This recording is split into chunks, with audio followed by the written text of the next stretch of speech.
Hello दोस्तों। तो क्या हाल बा? ठीक बा ना? जैसे कि मैं आप लोगों को बताया था कि कल पवन सिंह का सॉन्ग आने वाला है, तो फाइनली वो सॉन्ग आ चुका है, जिस सॉन्ग का नाम है कमर दबा दी। वायरल भोजपुरी पे ये सॉन्ग आया हुआ है। इस सॉन्ग के बारे में बात करें तो ये काफ़ी अच्छा है। ये टॉप लेवल का सॉन्ग है। ये एक बहुत महंगा सॉन्ग है। इसमें काफ़ी ज़्यादा खर्चा किया हुआ है और इसमें पवन सिंह को पंगाली लुक में दिखाया गया है। और नम्रता मल्ला का बात करें तो हॉट अंदाज में, जैसे कि वो हमेशा दिखती है।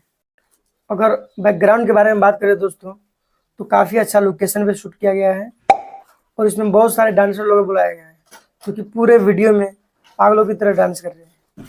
और पवन सिंह का बात करें तो क्या डांस कर रहे हैं, यूनिक तरीके से डांस कर रहे हैं। ये होता है डांस। और नम्रता मल्ला के बारे में बात करें तो अपने अदा से सबको दीवाना बना रही है, अपने हॉट अंदाज से।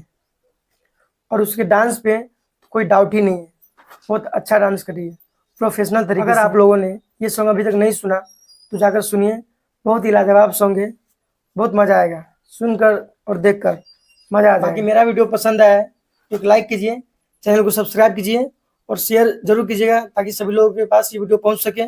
इस वीडियो को पूरा देखने के लिए बहुत बहुत धन्यवाद।